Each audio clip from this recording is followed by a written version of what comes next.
Personal finance या अमीर बनने के राह पे बहुत सारे लोगों के बहुत सारे विचार हो सकते हैं। कुछ लोगों का मानना है कि सिर्फ बिजनेस करके ही बड़ा अमीर बना जा सकता है, या फिर कुछ लोगों का कहना है कि नौकरी करके भी अमीर या करोड़पति बना जा सकता है। मशहूर ऑथर और रिच डैड पुअर डैड के लेखक रॉबर्ट टी कियोसाकी का मानना है कि अमीर बनना या करोड़पति बनने के लिए आपको 4 चीजों की जानकारी होनी चाहिए। पहला है अकाउंटिंग, दूसरा इन्वेस्टमेंट, तीसरा मार्केट नॉलेज और चौथी जानकारी है लॉ की जानकारी। अगर ये 4 जानकारी आपके पास है तो आप किसी भी परिस्थिति में अमीर बन सकते हैं। तो आइए इस वीडियो में इसे विस्तार से समझते हैं।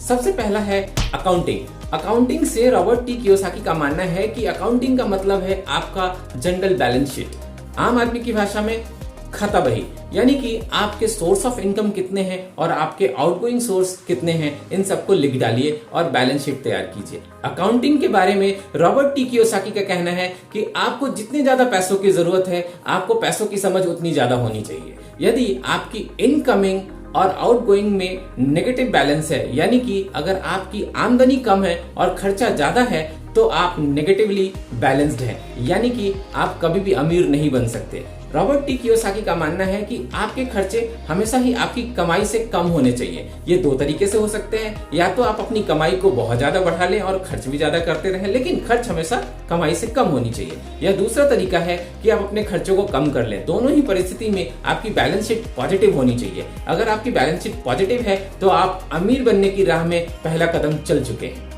अमीर बनने की कड़ी में दूसरा इंपॉर्टेंट रोल निभाता है इन्वेस्टमेंट। इन्वेस्टमेंट को रॉबर्ट टी कियोसाकी पैसा बनाने का विज्ञान बोलते हैं। इन्वेस्टमेंट आपको वैसी जगह करनी चाहिए जहां से आपको रिटर्न में कुछ पैसा मिले। घर में खरीदी गई हर वो चीज जिसमें आप पैसा लगाते हैं और खरीदने के बाद उसकी वैल्यू कम हो जाती है, वो आपके लिए लायबिलिटीज की कैटेगरी में आती है। और घर में खरीदी गई हर वो चीज जो घर में आने के बाद कमाई का साधन बन जाए और ज्यादा पैसा जनरेट करके दे, वो एसेट की कैटेगरी में आता है। इन्वेस्टमेंट के मामले में रॉबर्ट टी कियोसाकी का कहना है कि आपको इन्वेस्टमेंट एसेट्स में करने चाहिए, ना कि लायबिलिटीज में। आपको ध्यान देना चाहिए कि आप क्या खरीद रहे हैं, एसेट खरीद रहे हैं या लायबिलिटीज खरीद रहे हैं। एग्जाम्पल के तौर पे जब आप मकान खरीदते हैं तो बहुत सारे लोगों का मानना है कि यह एसेट की कैटेगरी है, क्योंकि जब आप मकान खरीदते हैं तो वो एक एसेट वैल्यू के रूप में आपके पास आता है और जीवन भर वो पैसे को अप्रिशिएट करके देता है। लेकिन ये कई लोगों के लिए लायबिलिटी की श्रेणी में भी आ सकता है। मान लीजिए कि आपने मकान को लोन लेके खरीदा है और कमाए गए गाढ़ी कमाई को हर महीने आप लोन के रूप में बैंक को देते हैं, तो इससे लोन कमाई कर रहे हैं, ना कि आप कमाई कर रहे हैं। लेकिन वहीं अगर आपने घर खरीदा है और भले ही वो लोन से खरीदा हो या अपने बचत के पैसे से खरीदा हो, लेकिन वो कमाई करके देता है, यानी कि मान लीजिए आपने उसे रेंट पे लगा दिया है, तो रेंटल इनकम सोर्स ज्यादा है आपके लोन में दिए गए पैसे से, तो मकान आपके लिए एसेट के रूप में क्रिएट होगा।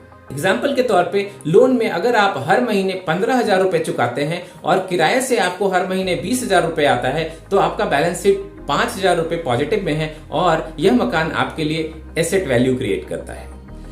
अमीर बनने की कड़ी में तीसरा कदम है मार्केट की जानकारी होना। मार्केट नॉलेज के बारे में रॉबर्ट टी कियोसाकी का मानना है कि आप अगर पैसा बनाना चाहते हैं तो आपको अपने कस्टमर की समझ होनी चाहिए। आप नौकरी में हो या बिजनेस में हो, दोनों ही जगह कस्टमर से मतलब है आपके एंड यूजर, आप जिनके लिए काम करते हैं, आप जिनके लिए अपना एफर्ट डालते हैं, उनके बारे में समझ होना। अगर आप नौकरी कर रहे हैं, मान लीजिए आपके एम्प्लॉयर को जितने की जरूरत है, अगर आप उससे ज्यादा अचीव करके दे रहे हैं, आप उससे ज्यादा बना के दे रहे हैं, तो निश्चय ही आपके एम्प्लॉयर आपका प्रमोशन करेंगे और आपकी सैलरी बढ़ाएंगे। वहीं अगर आप बिजनेस कर रहे हैं, आप अपने बिजनेस में एंड यूजर यानी आपके कस्टमर के बारे में सोचते हैं और उनके मुनाफे के बारे में सोचते हैं, तो वही कस्टमर आपके प्रोडक्ट को ज्यादा पैसे देके खरीदने के लिए तैयार हो जाएगा। दोनों ही परिस्थिति में आपके सोर्स ऑफ इनकम में बढ़ोतरी होगी, आपकी इनकम बढ़ेगी, आपका पैसा बढ़ेगा। और अमीर बनने की कड़ी में अंतिम और चौथा कदम है लॉ की जानकारी। जी हाँ, लॉ यानी कानून की जानकारी होना बहुत ही जरूरी है। आपने देखा होगा कि आप बड़ी मेहनत से पैसे कमाते हैं, नौकरी करते हैं या बिजनेस करते हैं, लेकिन एक बड़ा पैसा आपका इनकम टैक्स के रूप में चला जाता है। अगर आप इनकम टैक्स के रूप में बहुत बड़ा पैसा गवर्नमेंट को दे रहे हैं, तो इसमें वापस से आप अपनी मेहनत से कमाए गए पैसे को गवर्नमेंट को दे रहे हैं और इससे गवर्नमेंट की कमाई हो रही है, न कि आपकी कमाई हो रही है। अगर आपको भी कमाई करनी है तो आपको लॉ की जानकारी होना बहुत ही जरूरी है। इसका मतलब यह बिल्कुल ही नहीं है कि आप कुछ गलत करने वाले हैं। लॉ की जानकारी होने से मतलब है कि आपको वो सारे पेच जानने हैं जिसकी वजह से आप अपने पैसे बचा सकते हैं, जिसकी वजह से आप उन बचे हुए पैसे को राइट जगह पे इन्वेस्ट कर सकते हैं, अपना एसेट क्रिएट कर सकते हैं। इसी तरीके से आपने देखा होगा कि बिजनेसमैन हजारों करोड़ों रुपए का लोन लेके रखते हैं, लेकिन उससे अपना एसेट वैल्यू क्रिएट करते हैं।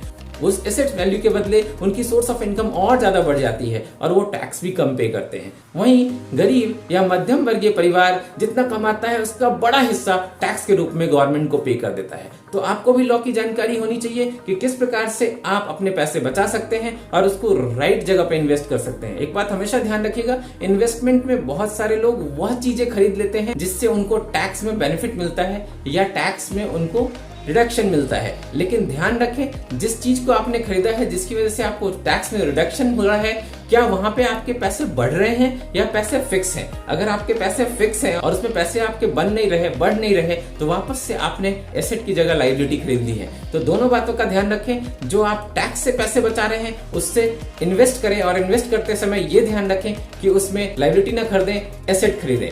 जी हाँ, तो ये 4 कदम बहुत ही इंपॉर्टेंट है। एक बार समराइज करते हैं अमीर बनने की कड़ी में: accounting, investment, knowledge of the market and law की जानकारी। इन 4 चीजों की जानकारी आपको है तो आपको अमीर बनने से कोई नहीं रोक सकता। उम्मीद करता हूं आपको ये वीडियो पसंद आया होगा।